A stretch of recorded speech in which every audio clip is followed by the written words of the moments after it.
Hello, grade 10. Welcome to our fourth quarter, and this is week 1 for our fashion accessories and paper craft. For this quarter, we will now focus on origami, specifically origami projects and products. Okay, so for week 1, let's look at our learning competency L06 or learning outcome number 6 to describe quality projects and products of origami, and under it is to discuss the different characteristics of a quality origami projects and products. Sa ating learning tasks for this week ay mayroon tayong 4 tasks. And of course, you also have your reflection and summative test. Okay, so tingnan natin ngayon kung ano-ano ang ating learning tasks. Okay, but before that, let me remind you that you are to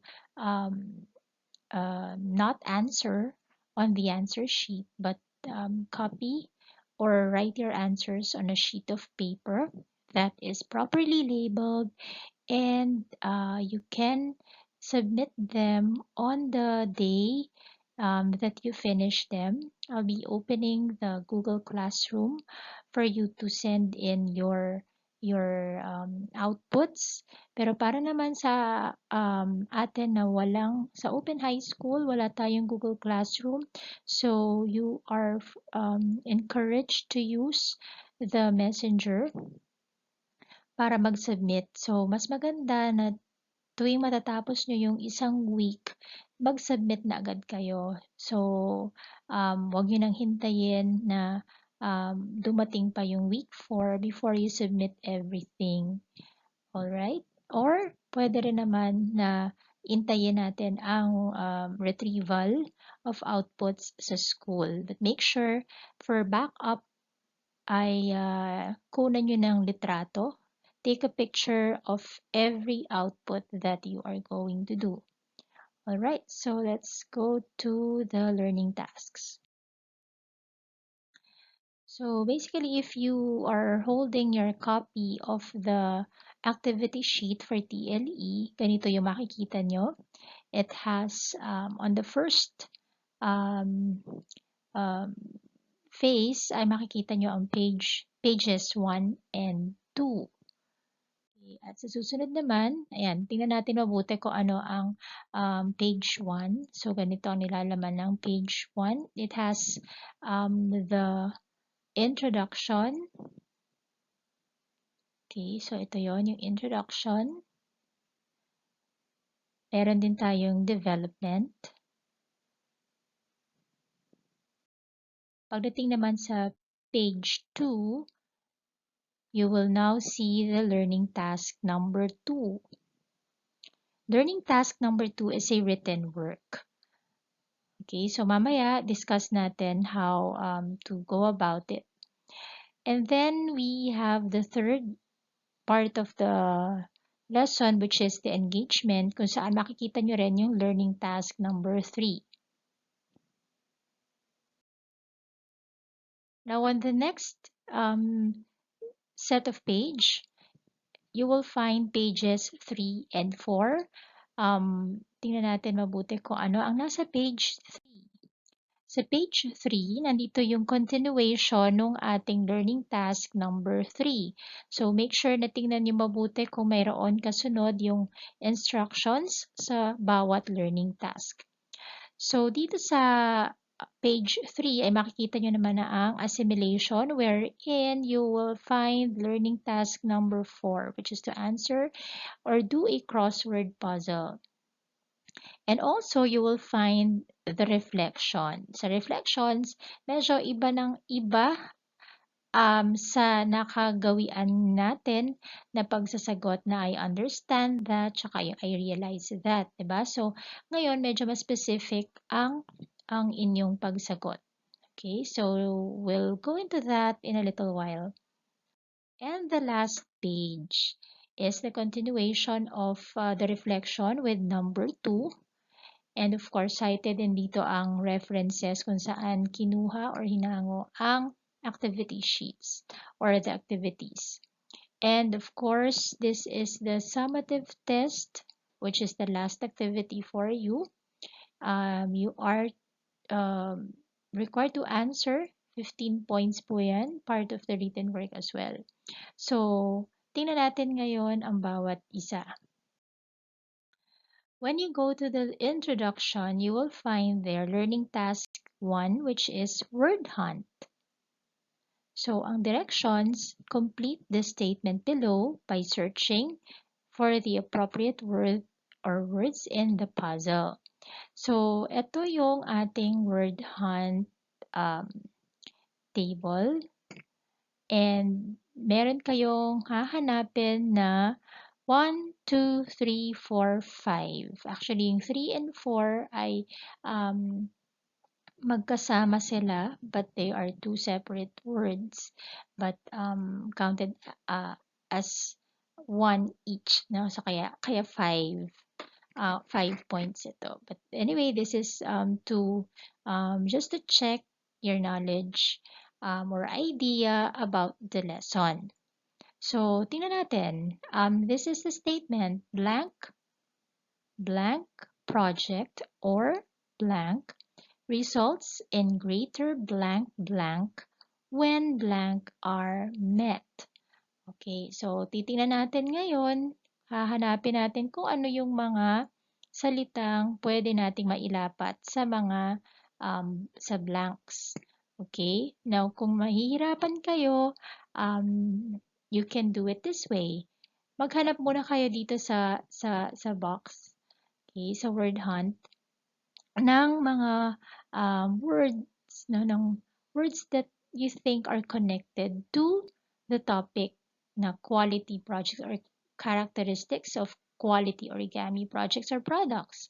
So, meron pwedeng horizontal, pwedeng vertical, at pwede ring diagonal.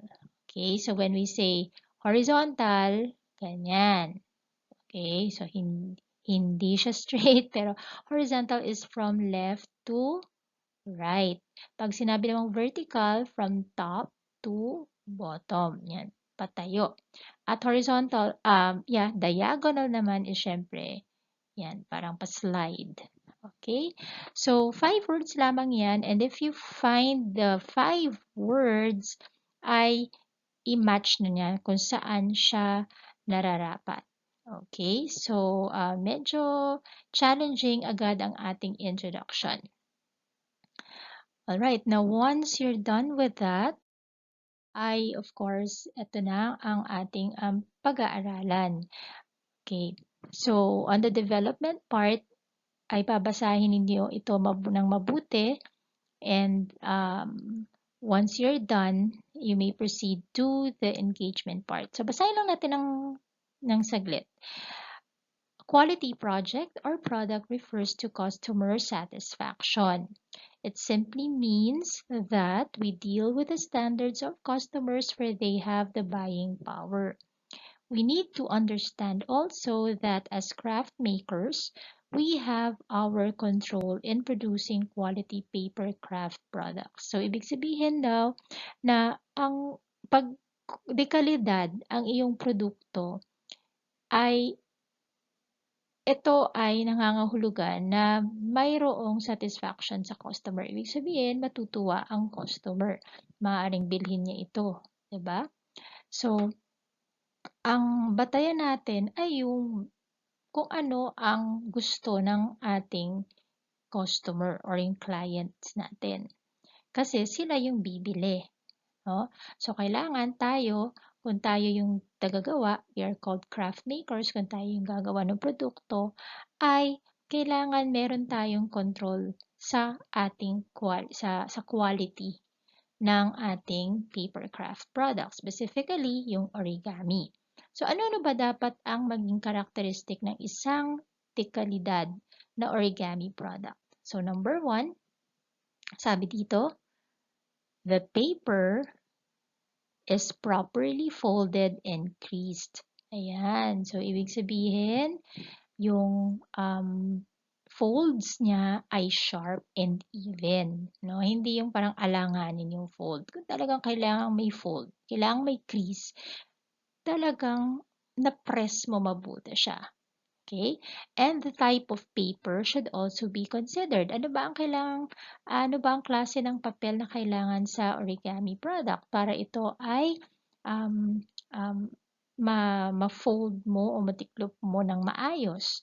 Kailangan sturdy yung paper mo. So, sabi dito, a sturdier paper can be used if we want it to be displayed or used longer. So, syempre, pipiliin mo rin yung papel na matibay talaga, no? Tsaka yung pwedeng tumayo, no? So, hindi ka naman gagamit ng papel na medyo nagamit na o basa o yung parang masyadong malambot.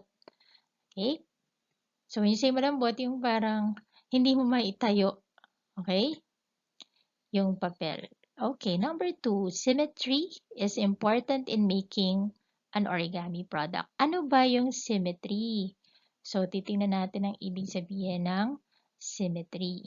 Okay, so I leave that to you para makapag-research kayo. So, kung meron kayong um,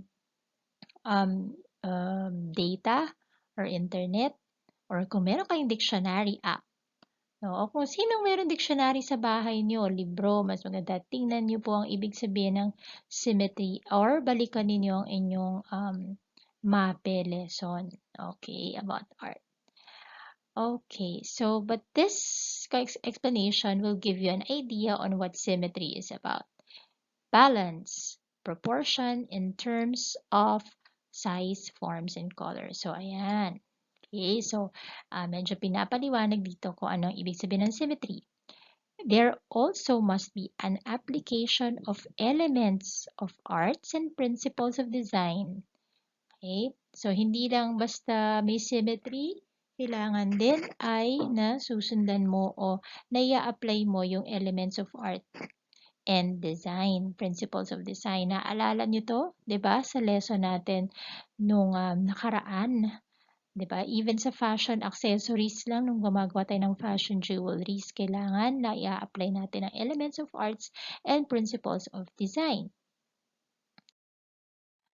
Another one is that there are no extra bends or folds in paper. So, ibig sabihin, walang parang nakita na, ay, nagkamali yung fold. So, meron na namang panibagong fold. So, nakikita, kailangan malinis ang ating origami. So, walang mga extra na, ay, para saan itong, bakit may naka-usling papel, o bakit parang may fold dito pero parang alanganin siya. So, because extra bends or folds alters the design of the project and can make the product defective. So, ibig sabihin, hindi naman totally na defective siya, pero parang hindi na maganda ring tingnan, lalo na kung for display.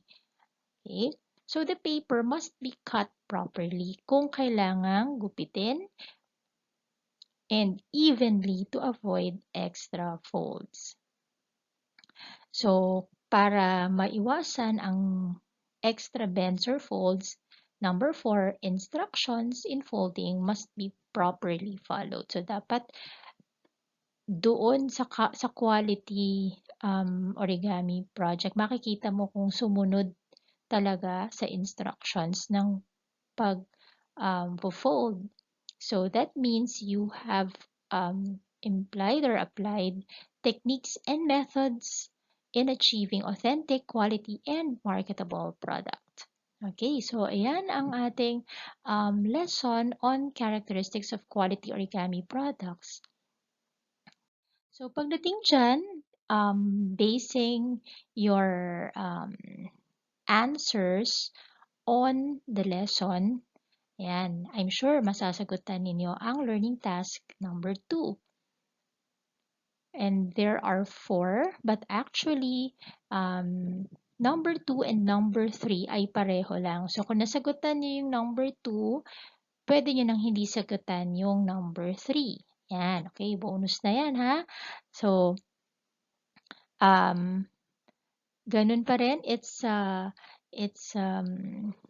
a written work. So, ibig sabihin, mag-explain kayo. I hope you don't answer in just one sentence. Kung kinakailangan ay mag-explain kayo. So, mga siguro 3 to 4 sentences. Okay? So, maximum na siguro yung 4 na sentences. Okay? But, now let's go to the engagement part. Sa engagement naman ay matatagpuan natin ang learning task 3, the scoring rubrics. Yan yung ating gagawin. So, imagine yourself as a craftsman. So, kung ikaw yung gumagawa ng origami, anong criteria ang susundin mo? What criteria are you going to follow in evaluating your origami project or product?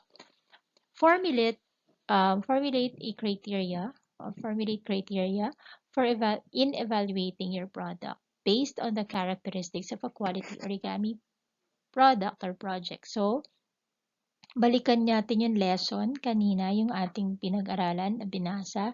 At mula doon ay gagawa kayo ng isang scoring rubric. So, parang ito.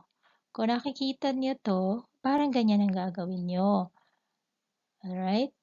So, papalitan nyo yung criteria, yung content, yung delivery. Papalitan nyo sila at ang ilalagay nyong criteria ay kung ano yung napag-aralan o ano yung nabasa natin dun sa lesson. And then, lalagyan nyo siya dito ng um, um, indicators. No? Ang tawag siya na indicator. So, for example, sige, magbigay na ako ng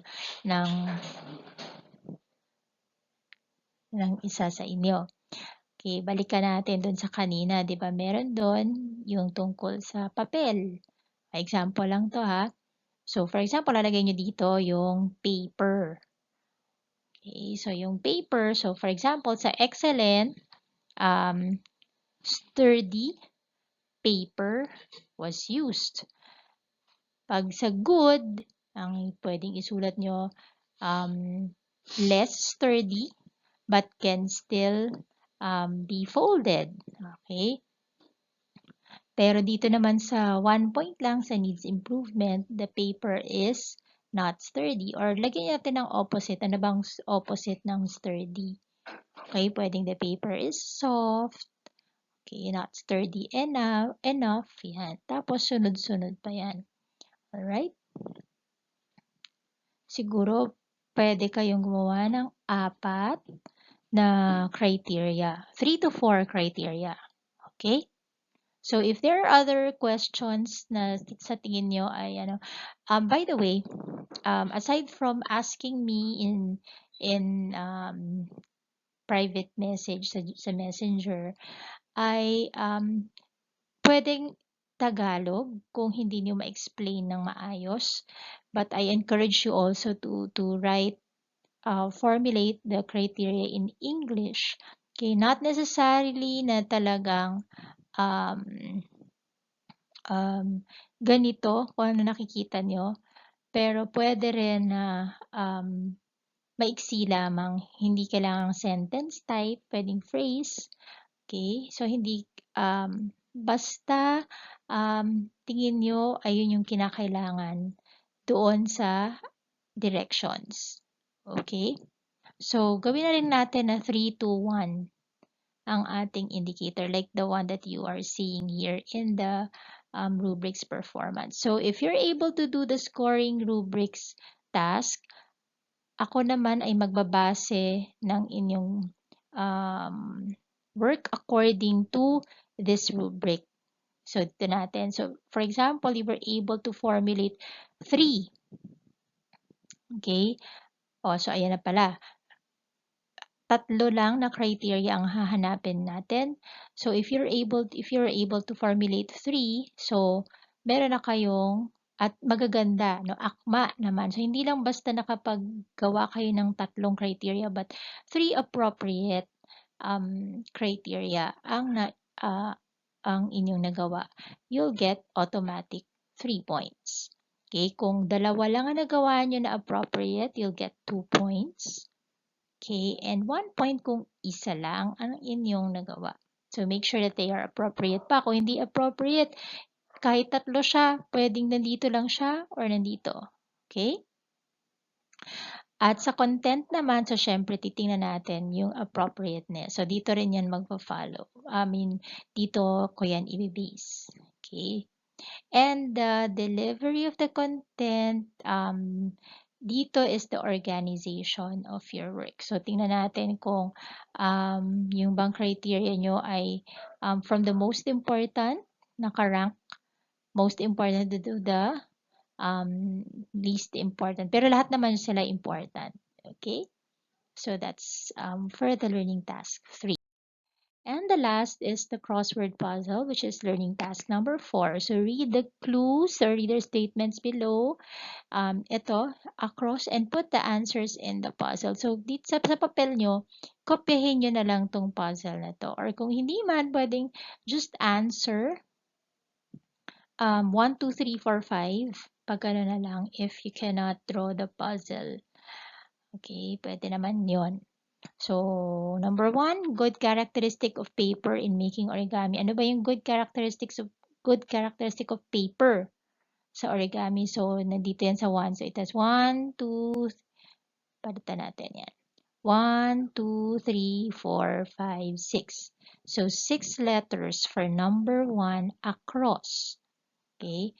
Pagdating naman sa 2, the skillful way of performing a particular task or procedure. What is this skillful way ng paggawa ng isang bagay? So, dito yan sa number 2 across. How many letters? 1, 2, 3, 4, 5, 6, 7, 8, 9, 10. Okay? So, kailangan yung second letter niya at yung last letter niya, yung 10th letter, ay mayroon ding magmamatch dun sa number 5 down and 4 down.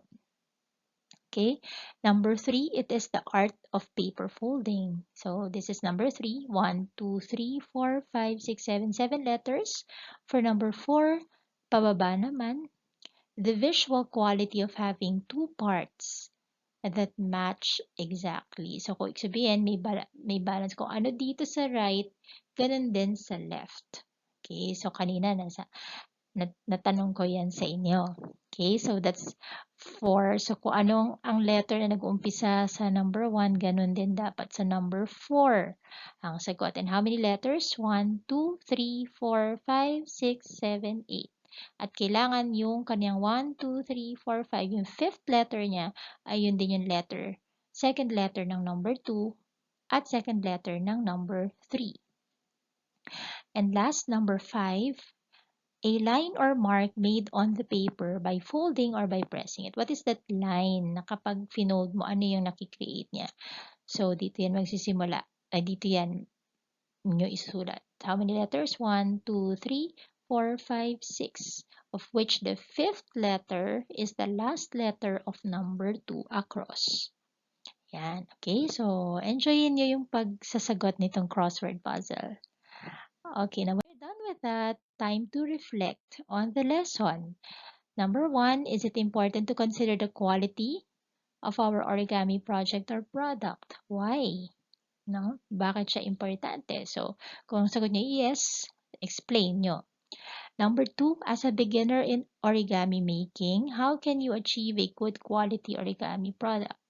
Okay, so paano nyo daw ma-achieve yung magandang o yung dekalidad na produkto ng origami product? And when you're done answering the reflection, yan, time to go to the summative test. So, matching type, just write the letter of your answer on your paper. Number 1, folds and crease. Number 2, methods and techniques. Number 3, paper. Number 4, size, forms, and colors. Number 5, symmetry. Okay. And number 6 to 11, you are to draw a happy face if the statement is true or correct, at sad face naman if the statement is wrong. And write your answers on your paper. And for numbers 12 until 15, so give at least two characteristics of a quality origami product and explain briefly. So, napag-usapan natin yan. Pili lang kayo ng dalawa. So, for numbers 12 and 13, yung isang characteristic. And numbers 14 and 15, yung pangalawang characteristics. When you're done with that, you are through with week 1. Okay, so congratulations if you will be able to answer that um, successfully. Okay, so goodbye and God bless. Stay safe and see you again for week 2. Goodbye.